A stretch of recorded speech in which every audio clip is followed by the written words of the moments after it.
South Korea is an emerging world leader, the world's 7th largest exporting nation. They make more ships than any other country. We look at Korea today, it is emerging at such a pace that it's almost blindsiding some people right now. They're exporting more memory chips and display panels than anyone else on Earth. People who know this country view it the same way as we do, that it is a very dynamic, very energetic, hard-working country. They're designing brand new transport systems.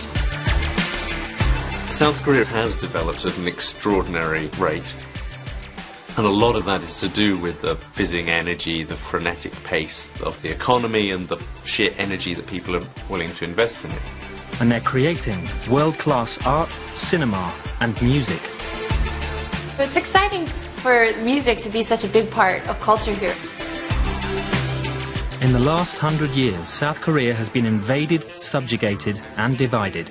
But within 2 generations, it's brought about an economic miracle that's changed the face of the nation and put this country of nearly 50 million people onto the world stage.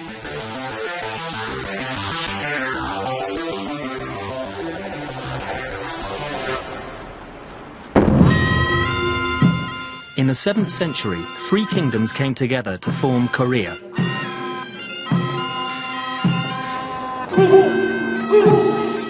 Today, the country's physically divided, the result of a war that began in 1950 and never ended. The fighting stopped in 1953, but an uneasy ceasefire carries on. The Demilitarized Zone, or DMZ, marks the divide between South Korea and the Communist North. 2 million soldiers patrol the border. It's the most heavily fortified on Earth.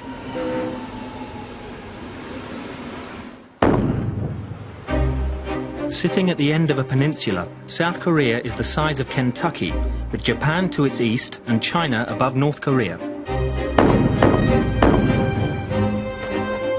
In less than 6 decades, South Korea has risen like a phoenix from the ashes to become an economic powerhouse with ambitions to match.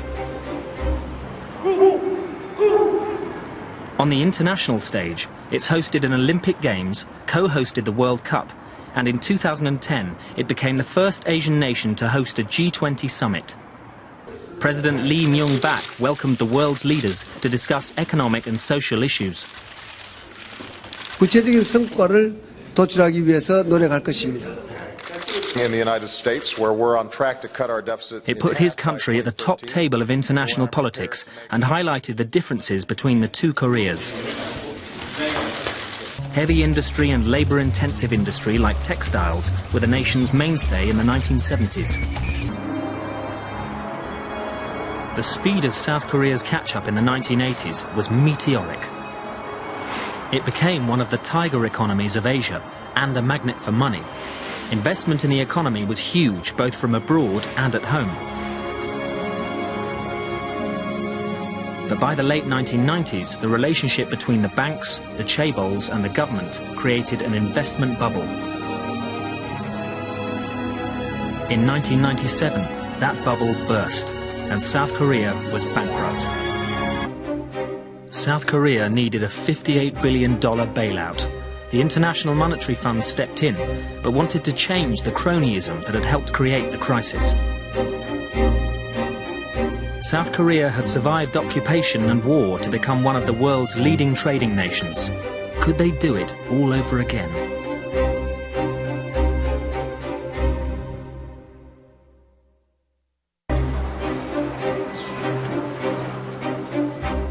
Looking at the gleaming cars rolling off this Hyundai production line at a rate of 12,000 a day, it's hard to believe that 14 years ago, South Korea was bankrupt. Back in 1997, to save their country's failing currency, 3.5 million Koreans donated jewellery and 227 tons of gold, which drove the global price of gold down to an 18-year low, but helped raise more than $1 billion and demonstrated how determined the whole country was to rebuild its fortunes. The International Monetary Fund's $58 billion loan to bail out the country came with provisos. The banking system was restructured and the chaebols underwent change. Buying Kia and the reorganization that followed the economic crisis took Hyundai from a car-making minnow to the 5th largest in the world. It's all a long way from the company's first car, the Pony.